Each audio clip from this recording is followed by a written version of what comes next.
What's up, everybody? Duane here. Welcome to I'll Hang Up and Listen. Brought to you by Fatty Beer Company, Western New York's premier market and tap room with over 300 beers to choose from at 7 different Western New York locations. Also located in Rochester. And if you feel like making the trip, a little roadie out in Ohio as well. If you need a beer, please get over to Fatty Beer. Let them know 2 goalies, 1 mic sent you. Our sponsor at Extreme Discount Mattress. Check out their new closeout center at 1625 Walton Avenue in Cheektowaga with up to 80% off their already low prices. Save a fortune on one-of-a-kinds, closeouts, and floor samples. You can get a quality mattress for literally pennies on the dollar. Extreme Discount Mattress. We sell mattresses for less, a lot less. Also now, another perk they want to offer 2 goalies, 1 mic listeners, which is pretty cool. All 2 goalies, 1 mic listeners will get a free mattress protector with the purchase of a mattress from Extreme Discount Mattress.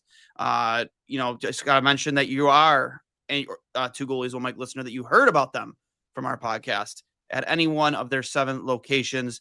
And you get, again, a free matching mattress protector with the purchase of a mattress at Extreme Discount Mattress. So pretty cool. Highlight of the night, if you need a mattress protector for your new mattress, because the Sabres didn't really offer much of anything to talk about. Hurls, I know I was a little long-winded there. The chat has already over 60 comments in it because there was some comments while I was waiting to come on, but I'm pretty sure over 60 comments already. So fans seem to be pretty hot. Yeah, I imagine they would be. First time in 6 games not going to overtime. I think that's at least a welcome development. Yeah. Not scoring a goal against the goalie with the worst stats in the NHL coming into this game. It's pretty disappointing against a team that is at the bottom of the Western Conference, that's coming off a back-to-back, and usually back-to-backs geographically are a little bit closer than Washington to Buffalo, but that's actually a pretty far one. But they lost 6-1 last night. Ovechkin scored his 900th goal. Maybe that was the type of game that motivated them, but it didn't even seem like they motivated them that much because they only had 15 or 16 shots. So it really comes down to a lack of execution on both ends. And yeah, of the 15 games this season, I would say this is without a doubt, maybe aside from the opener, probably the most disappointing. Yeah, again, like you said, you had a few nights off.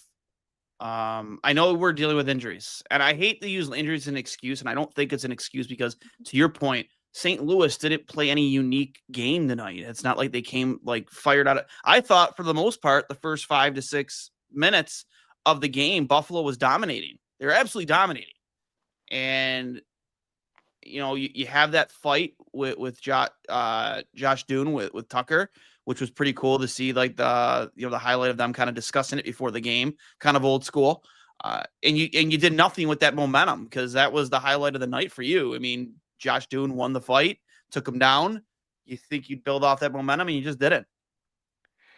Yeah, I think they've gotten away from what they did so well in those 5 to 6 games after the 0-3 start, which was using momentum really well, getting to the net, tips, rebounds, dirty goals in front of the net, playing sound defensively. Obviously, the goaltending hasn't been as good as it was during that stretch, but of course, you want to save on the second goal there from Luukkonen, but I don't think he was the reason they lost tonight. I think the injuries are catching up.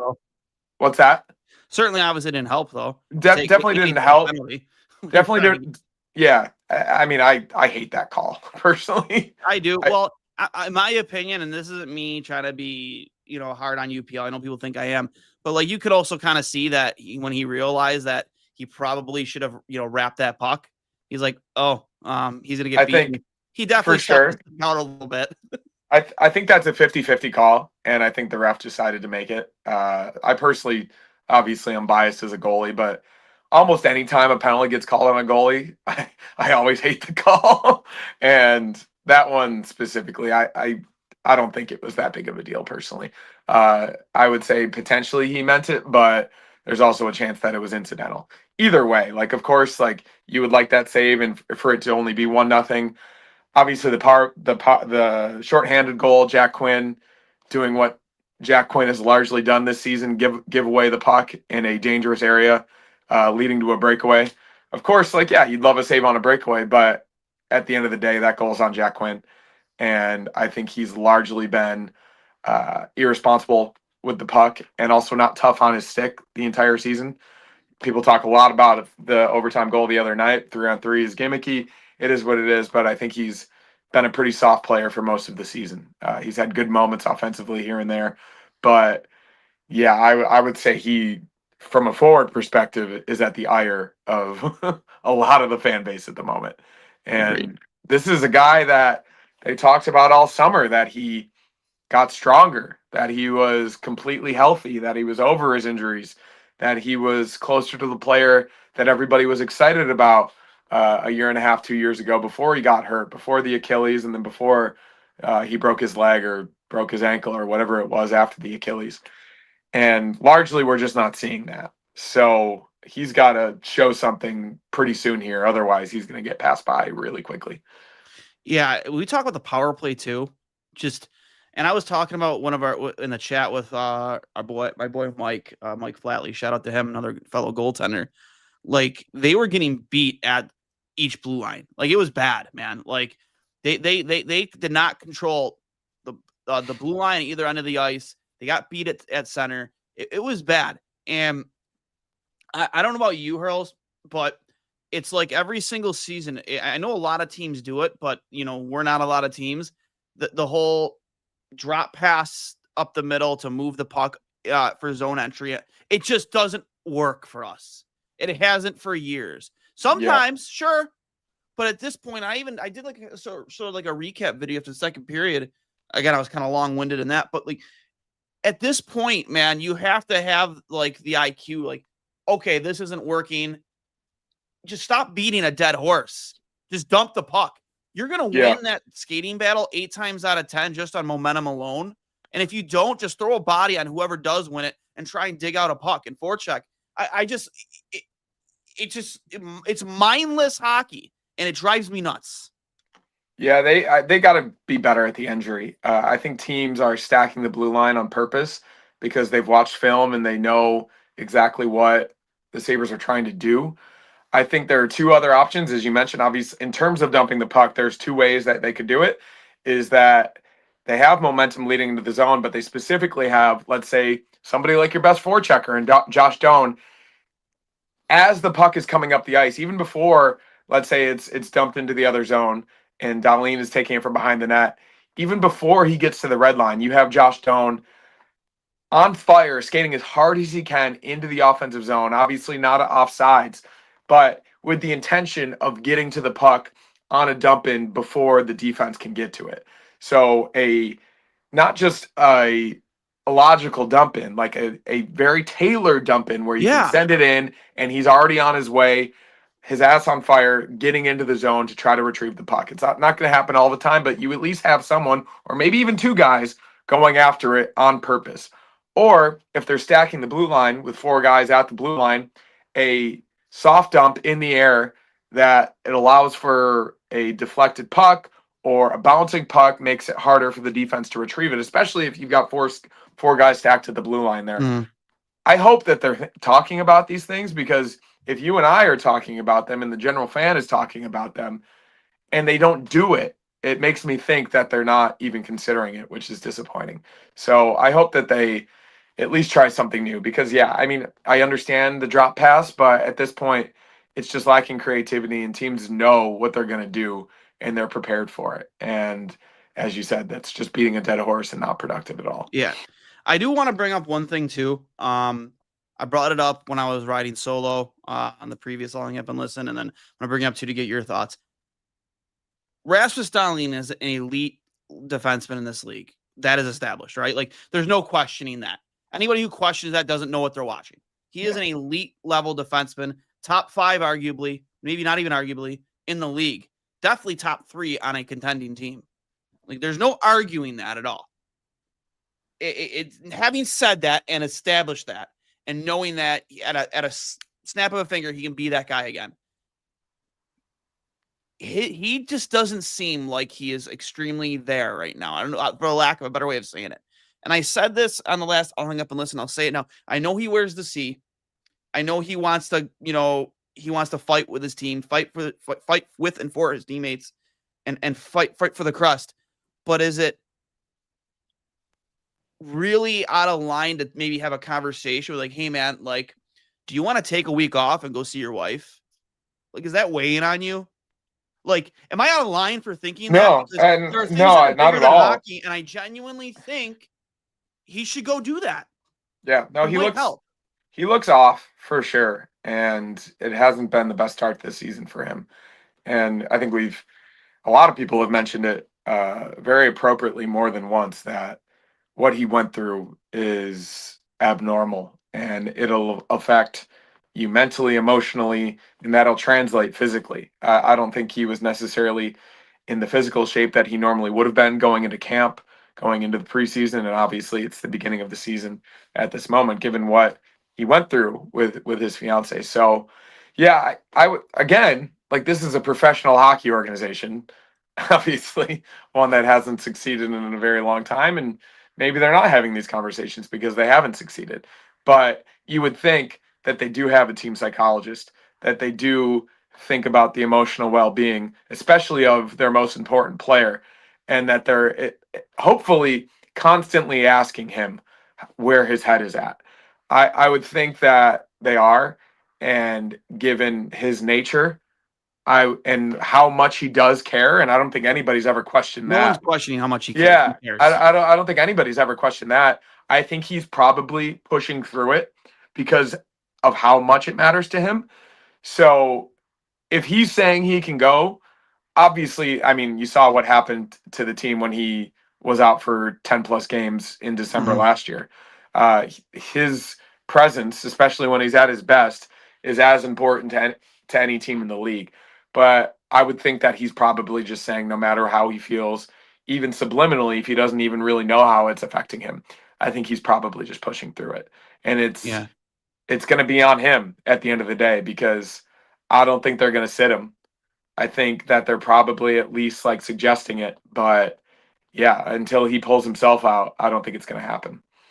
Yeah. Again, it's something I've never personally been through because I've never been close to being engaged, to have that type of relationship with somebody.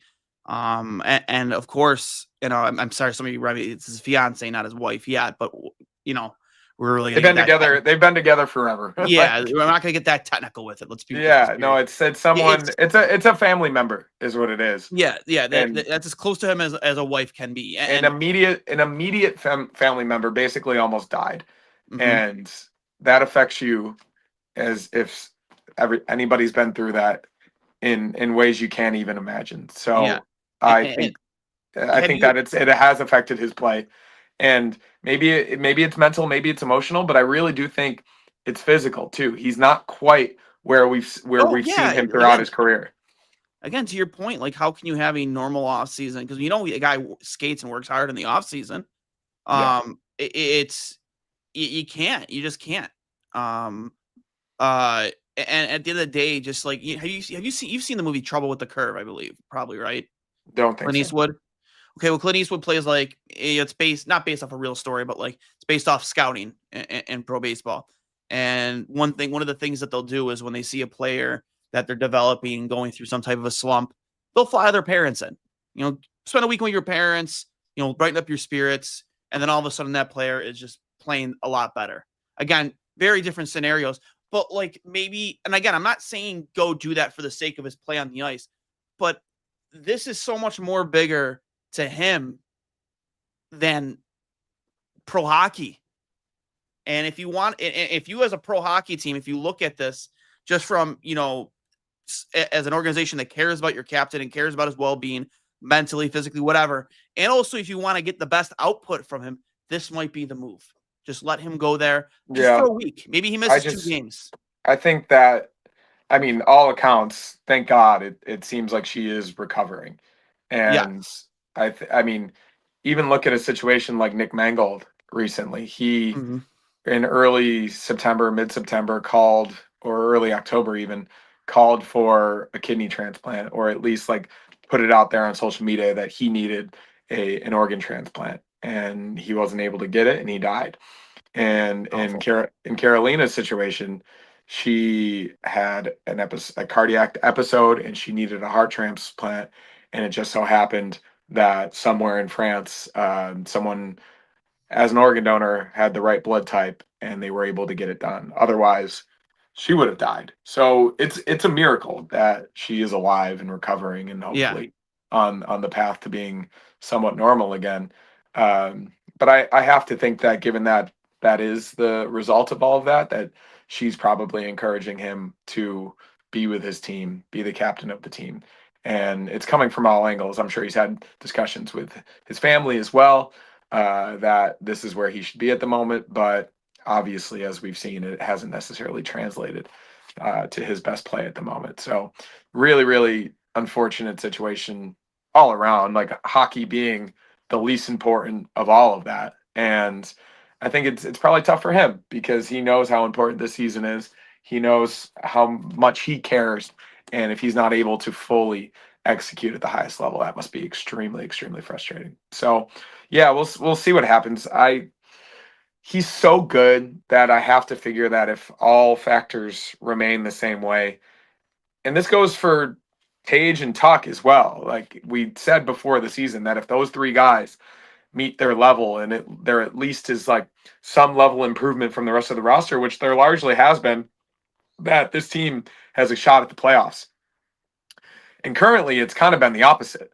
Guys like Josh Doan, of course, Zach Benson hasn't played every single game, but the rest of the roster, I think, has elevated their level. But Dahlin, Tage, and Tuck have been below their normal level.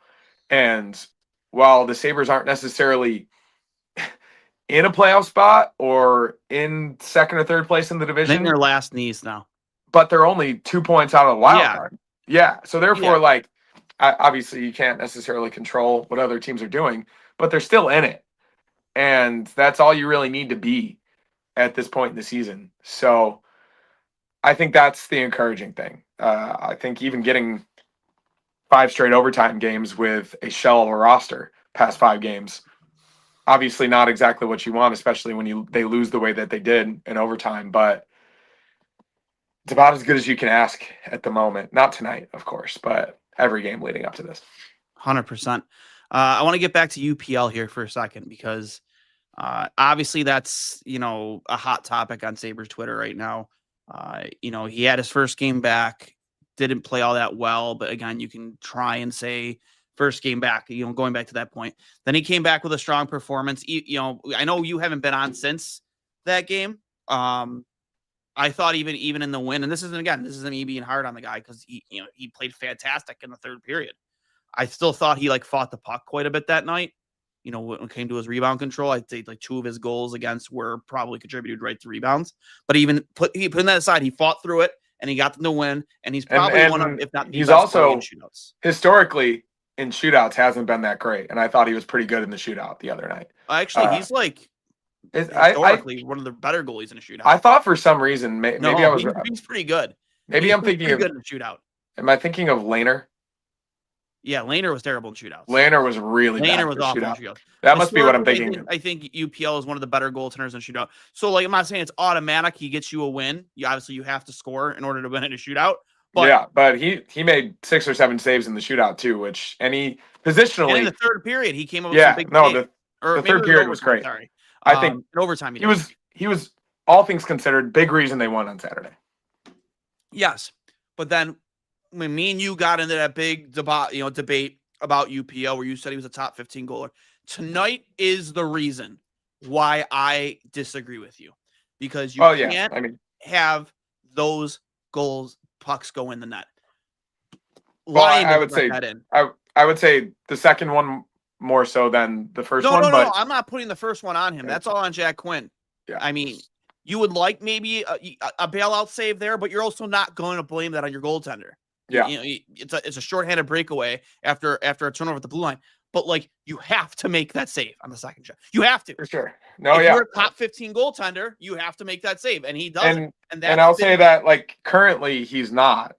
I would say the synthesis of my argument was that at points in his career he has been, and I believe with obviously goaltender development is nonlinear and all these things that we say all the time, but unless he proves it at a consistent basis, he's not. He has been at points in his career, but currently he's not, and unless he provides any semblance of consistency, he won't be. So yeah, I mean that's kind of what it comes down to at this point. I had a friend text me today during the game. He was like, "Is Colton Ellis dead?" Like, yeah, that's like what's going on there? Game?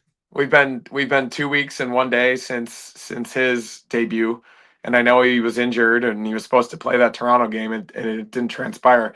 But we haven't heard much in relation. This would have been to a good game for him. Yeah, so not especially against his former team, right? I think that tonight would have been the night if he was healthy. And I know he was out on the ice recently, but yeah, he must not be fully back yet. So yeah, that's the situation at the moment. I think they only got to overtime the other night because of Alex Line. Of course, he didn't have the best game against the Bruins last week, but he's earned himself the leash, though. Yeah, he had. No, of course, there's going to be a game here and there, but the team didn't play great either. Yeah, he is without question the starting goalie, and I think the team exudes confidence when they have him in the net because he is playing the way that he's playing, at least largely. So that's the situation at this point. And whatever your thoughts are on UPL, like he's going to get the net at least until they have some semblance of where Colton Ellis is every fourth, fifth game, and they'll see what his performance is. I think like that's kind of where you are right now at the moment. And Alex Line can't play every single game. He's played no more than 50 or even 45 his entire career. So yeah, it's frustrating, but UPL was not the reason they lost tonight. No. Again, you have to score to win. You didn't score, so you can't win if you don't score. Against the worst goalie in the league. Yes, legitimately statistically the worst goalie in the NHL. And I tweeted this during the game. It was like this organization has helped goaltenders get out of slumps. The Sabres have been the NHL slump buster for goaltenders since 2011. I mean, gosh, Rob Ray. I was driving home and I was listening to the radio broadcast, and Rob Ray even mentioned that on the broadcast, saying that, or maybe it was Dunleavy, like, you know how this team has been with backup goaltenders recently. Literally. Like, so it's a thing within the organization that people talk about, which is really yikes. Like, yeah, you have to, especially at home, wearing the goat heads, coming off like, yeah, like in the goat heads. Remember that? Yeah, I mean, coming off like 7 straight games with points, like you got some momentum. Of course, you've got injuries, but tonight would have been a night to make a statement, and they did the exact opposite. Yeah, and another thing I want to get to too, as we move away from UPL, is how much longer do we have to wait? Again, in a situation where you are so much lacking center depth, like, can we just move Tage back to center already? Well, I think they're going to have to. They're going to have to, because currently he's no better than a replacement level player. And something's got to jumpstart him, and Lindy cannot be stubborn about that. Like, currently it's not working. Like, his line mates tonight were Ostland and Rosian. And they look so Yeah, and I understand trying to shake it up, but was he not a 94 point scorer as a center? Yep, he was in the NHL. And if that's the case, you gotta try it. And if they don't, it's strictly stubbornness, or maybe it's Tage saying that he doesn't want to, which would be even more egregious in my opinion. Like, if you had 47 and 47 as a center in the NHL, and you're even further into your prime with more experience, more aptitude in terms of the flow of the game, and you're not willing to try that again, that's just absolutely crazy to me. So yeah, I'd give it 5 games, maybe till Thanksgiving, but if they don't try it, like something's wrong. And here's the thing too, man. Like, to your point, a 94-point season at center. You are literally you're struggling so much down the middle right now. You don't have Kulik. I mean, have they given us an update on Kulik? I know there was speculation that it might have been vertigo, and sometimes that stuff can linger. It can. Who knows like what the timeline for that could be? You're gonna be without Josh, even though he's back skating, you're gonna be out there Josh Norris for a while. So without Kulik, without Josh Norris, your top line center is McLeod. We were questioning if he was ready for a second line center position. He's not ready for a first. Like it's just he's at his best at a third line center. Yeah, I personally don't get it. And here's the thing: when you're a center, you have a lot more ice to work with, a lot more time to make decisions. You're not battling along the boards and things like that. You're kind of dictating your own play, and you're freed up. You have, again, more ice to work with at that position. So I just don't understand. We all know he can score on the wing. We've seen it, but it's not working right now. I haven't followed like day to day, minute to minute Lindy's press conferences, but I would hope somebody's asked. Maybe Harrington has, maybe Fairburn has. But we're gonna get to the post game comments here in a second, but they definitely have not. At least it hasn't been tweeted out. If they haven't, somebody's got to ask. Yeah. It drives me nuts. And Jordan Kyrou not playing tonight too, which you think that would work in Buffalo's advantage, but it obviously didn't. I personally, I would love, when we talked about in the chat, Jordan Kyrou will be like a great addition to this team if they're really. I mean, he has 4 points. He has 4 goals and 8 points on the season. Not that much different from some other players on this team currently, but I don't know. That would be. I would love that addition of Jordan Kyrou. I don't know what it would take to make that happen, but is he possibly on the trading block right now? I thought he was. He's got a full no move clause, so you'd really have to, wine and dine him to get him, because you assume Buffalo would be on that list. But I guess I bring up Jordan Kyrou just because how much longer are we going to sit here and wait while we kind of give up points and have already very tight Eastern? Because at some point, Earls, this pack is going to separate, right? Oh yeah, no, it's going to be separate. And you don't want to be at the bottom of the standings when the pack separates. So, by Thanksgiving, and we said it before the season, if they were out of it by Thanksgiving, then Kevin Adams was at risk of losing his job. And they're not quite there yet, obviously, because they've at least kept themselves in it. But in a couple of weeks, if they continue to have games like this, it could get out of reach pretty quickly. Yeah, I mean, and I understand, like, the issue still remains that you are on most teams players trade no move clauses, no trade clauses. But like, much like the Bo and Byram situation, where you found a guy who was young enough and as an RFA didn't have trade protection or wasn't eligible for trade protection, I mean, you can still make those moves. I mean, St. Louis, you have Shinnikov. You see Boone Jenner is in the final year of his deal, and he could be on the move. That was talked about today by some podcast. I would love Boone Jenner, and like, if anything, is that not why you brought in Jarmo Kekalainen? And that's his old team. I'm not saying he should be just doing deals at Columbus, but then why did you hire the guy if at this point of the season where you're already struggling and the issues that we said could be a problem before opening night puck drop have already become a problem? Again, we've said it so many times. The season was built on hope. Guys can't stay healthy. You don't have the depth. Guys are already struggling to be consistent or show, and your stars aren't shining.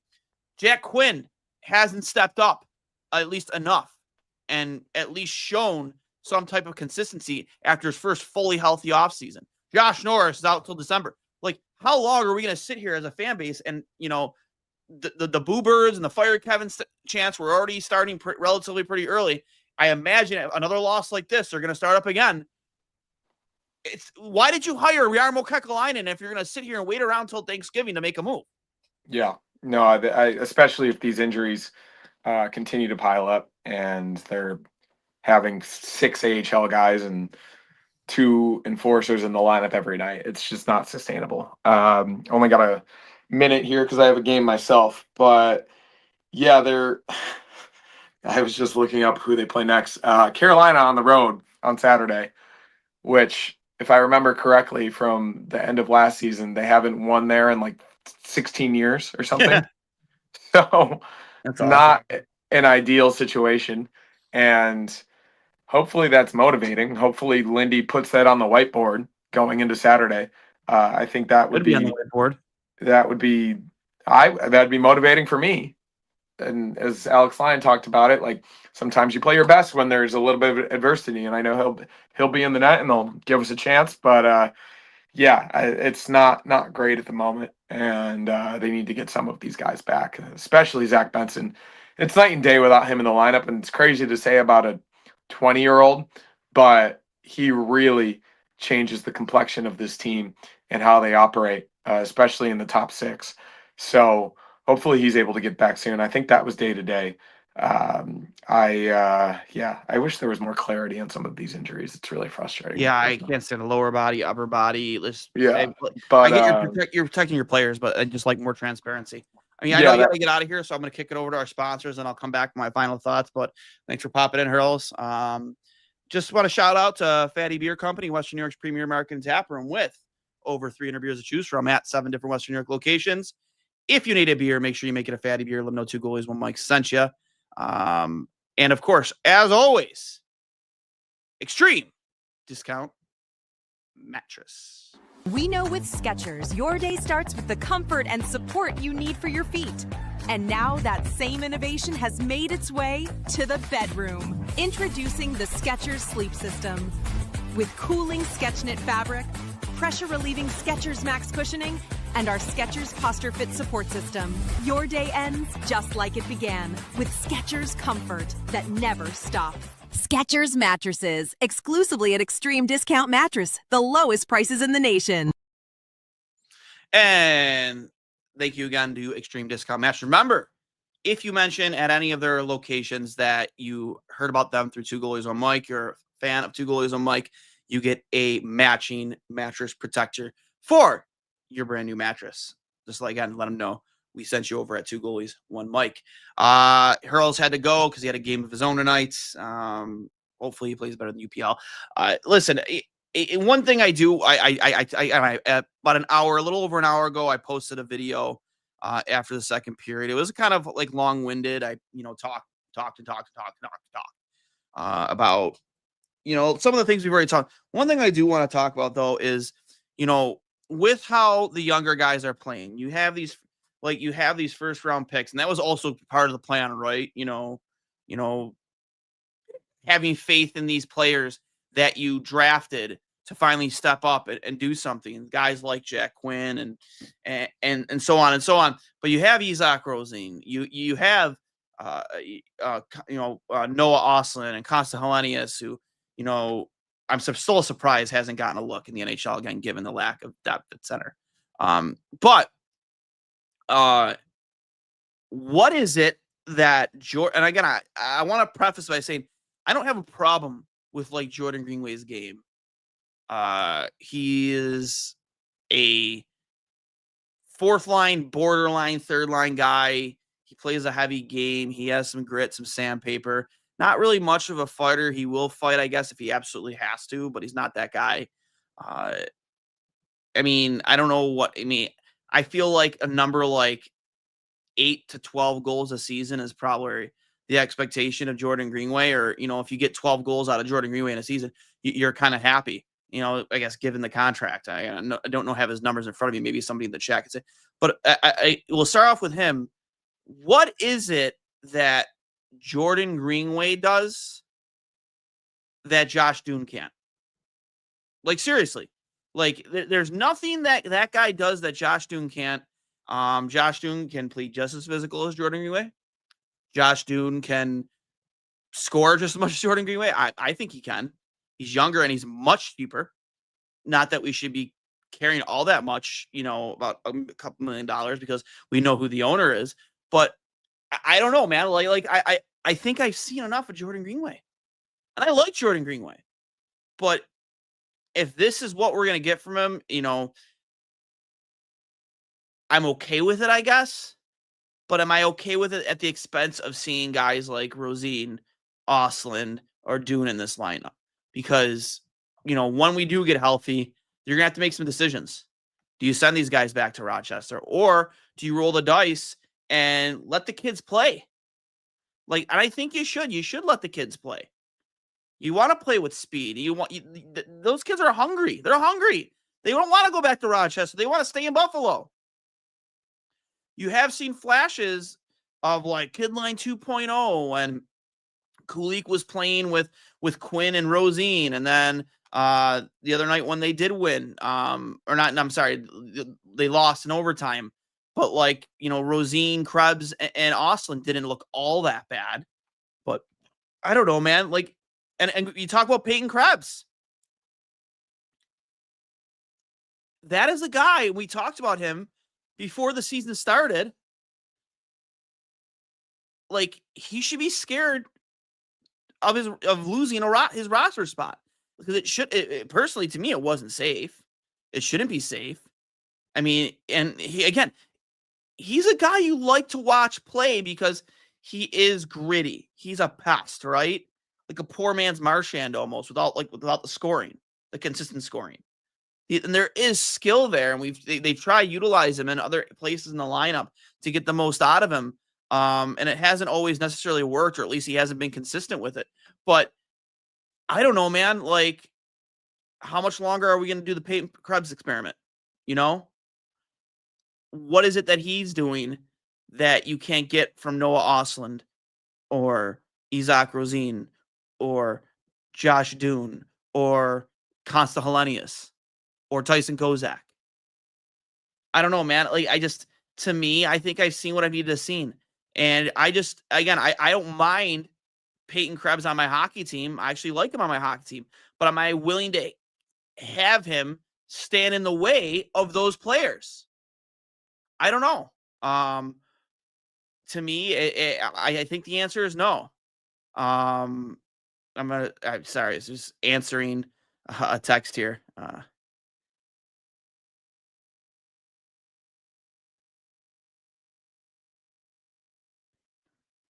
Sorry, guys.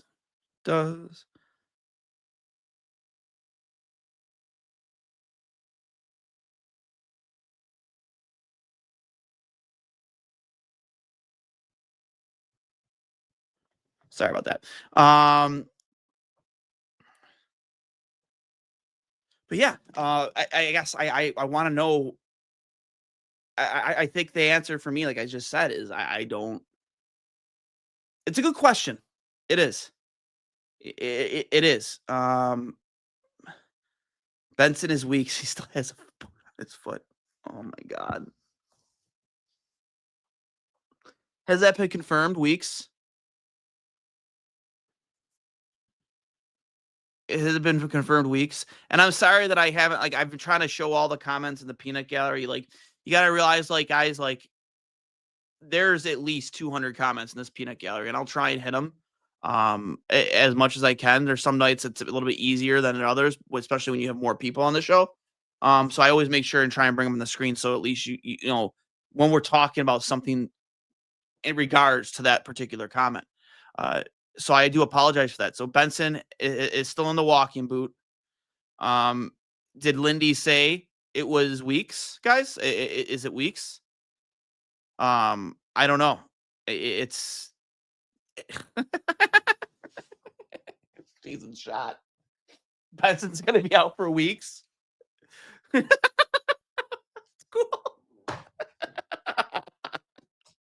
Oh, that's awesome.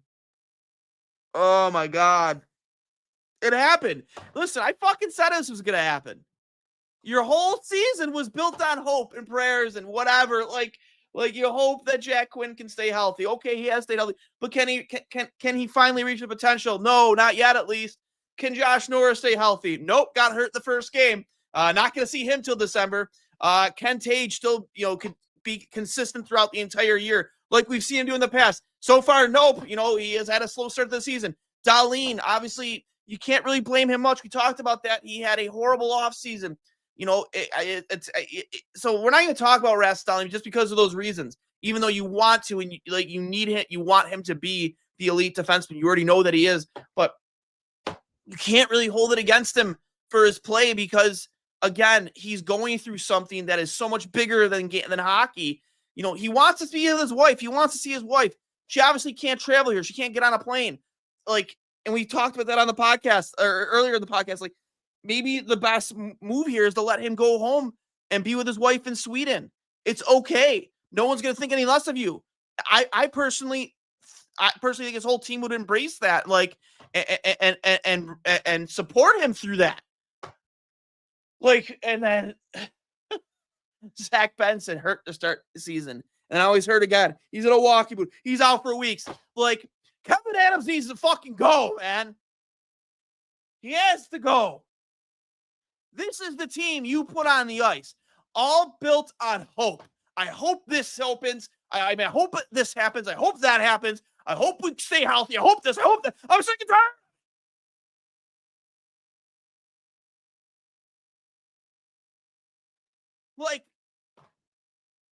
We're standing 15 years in the face, and this is the time in the season where you have to stack wins because the East is so tight. It's so tight. And yeah, it's great. You get loser points. So there's points you don't get in the past. You have lost those games before, and Alex Lyon, the Lion King, has played incredible, but you don't take advantage of when he plays incredible. You got shut out tonight by a goaltender with a 5 GA. That is a joke. That is a joke. The Sabres are the slump busters of the NHL. Oh, God. Kevin Adams needs to be fired. And that report about Shanahan that was floating around, I don't know if that's more recent. It was brought up again by somebody else, or Shanahan brought it up again, or if they're just refurbishing the previous one where it was said, a little over a month ago or maybe 2 months ago that he personally reached out to Terry Pegula and offered his services. And Terry basically said, I'm the head of hockey operations. Not, sorry that position's filled. What? That guy is still available. Listen, before Shanahan took over, you had the Dion Phaneuf drama, the Phil Kessel drama. They missed the playoffs 9 out of 10 seasons. They were a laughing stock. The Leafs were a laughing stock. Then him and Lou Lamoriello came in and they turned it around. And yeah, maybe you still like to laugh at the Leafs, but you want they're in the fucking playoffs every year. They're in the playoffs every year. And how do you look at that as Terry Pegula and see that guy's available? He is at your disposal. But instead you go hire Jarmo Kekalainen as an advisor? That's the move? And what have he done? What have we done with him so far? He's out scouting, right? He's out scouting. This is still the team you put on the ice. You put this team on the ice, Kevin. This is your team. You're doing the same shit you did in years past. And don't get me wrong, bravo for the Peterka trade. The guy didn't want to be here, and you got 2 really, really good players back. And in my opinion, you might end up winning that trade. But for the love of God, that doesn't mean you don't continue to add more. Everybody's hurt. Everybody's hurt again. And it's such a crucial part of the season already where it matters a lot to stack up wins, and you can't. And you can't finish out games in overtime or shoot out whatever. I don't know, man. Shanahan's there. He's still unemployed. Just hire him. Hire him. Give him a 2-year deal. What is holding you back from doing that? I don't understand it. What is stopping you from doing that? He is proven time and time again that he is capable of turning a franchise that is a dumpster fire around. And that's what the Leafs were at the time when he took over. And yeah, they drafted high quite a bit. Well, you want to know what? This team right here, this franchise has drafted in the top 10 11 times since the playoff drought started. 11 times. And 2 times it was a first overall pick. 2 2 other times it was a second overall pick. Jack Eichel, Sam Reinhart, Owen Power, Rasmus Dahlin, and you still can't figure it out. And the people you employ to figure it out still can't. And guys proven in this situation to get it done, and he's still unemployed. What are you waiting for, Derry? What are you waiting for? He called you personally to take the job. That guy is a Hall of Famer, scoring 500 goals.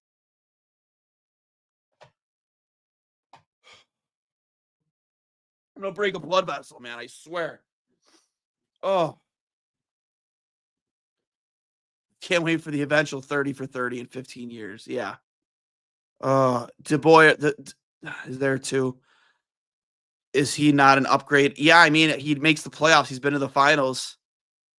I'm not. I think he's a bad decision maker when it comes to his goaltenders. But I mean, at this point, I just want to get to the playoffs.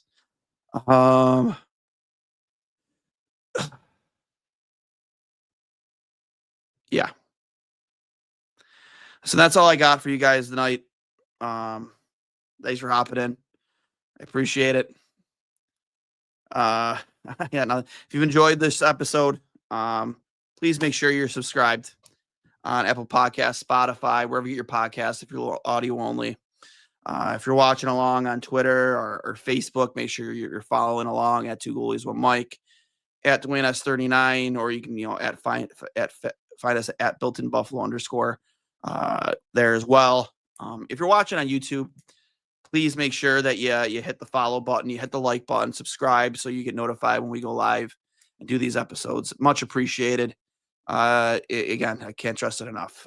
Make sure you hammer that subscribe and like button. So that being said, guys, I'll hang up and listen. We'll talk to you guys later. And as always, go Sabres.